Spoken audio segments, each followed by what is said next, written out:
The suspect has been identified in the stabbing on the campus of App State University. Hello, I'm Riley Carlson. And I'm Liam Fellman. The university tells us this still remains an active investigation for the incident at Peacock Hall in Boone, North Carolina. We do not know the name of the victim, but we do know the individual was taken to Watauga Medical Center. However, the university has ID'd the suspect's name that has been charged in the incident. The university announced that Emmett Cardwell, a student at App State, has been charged. He is 20 years old. Cardwell was charged with a felony count of assault with a deadly weapon with intent to kill, inflicting serious injury. The suspect was initially brought to the App State PD office. Police believe there was a second person involved in this incident. That person has been interviewed by law enforcement, although no charges have been filed as of the morning after. We will give you more information as the case moves forward throughout the upcoming week through our social media.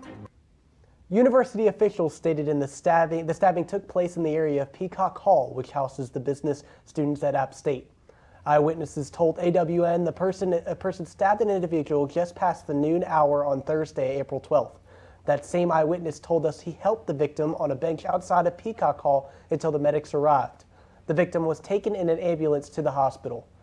Police then investigated the area to find out all the details they could about the stabbing from eyewitness accounts and items that were on the bench outside of the building.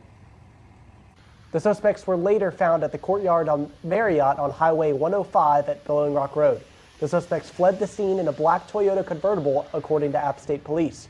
The vehicle was seen leaving campus prior to being tracked down at the courtyard of Marriott. Cardwell and his partner were detained by both App State Police and Boone Police on the site of the hotel. While Cardwell has been charged, a second suspect was being investigated as of this morning of Friday, the 13th. No charges have been filed on the second individual. At 11:05 p.m. on Thursday, April 12th, the university issued a statement. That statement provided information on the stabbing as well as a notable quote from the App State Chief of Police, Andy Stevenson. This was immediately determined to be an isolated incident. Officers who arrived at the scene quickly determined the suspects were not on campus and that the victim and suspects knew one another. The university followed this quote with resources for those impacted by the incident. Let's give you some perspective on what occurred on April 12th.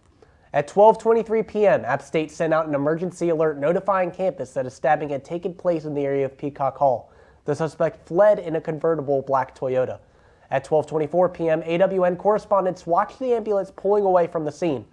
At 12:32 p.m., App State sent out a second emergency alert, this time notifying campus that the investigation is ongoing north of Peacock Hall and that there is no longer a threat to campus.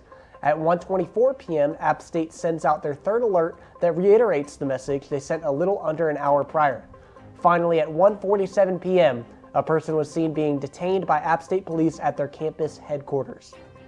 It's been a difficult week on the roads of the high country as well. Parts of highways 321 and 105 have been closed, and that has caused some congestion in other areas as commuters try to detour around the problem zones. On Highway 105, construction crews have been working on the intersection that leads to Valley Crucis. To put it simply, a huge pile of rocks fell on the road, and that took a while for crews to clean up. That road leads from Boone to Blowing Rock or vice versa. Another delay happened around the Blowing Rock area of 321. If you're heading south out of town, officials had the road blocked for another reported rock slide. Officials ask for commuters to follow detours, signs, to avoid the designated impassable zones on 321 and 105. It's been a busy week of news in the high country of North Carolina. From all of us here at the Beasley Media Complex, we thank you for tuning in to the Appalachian Weekly News on App TV.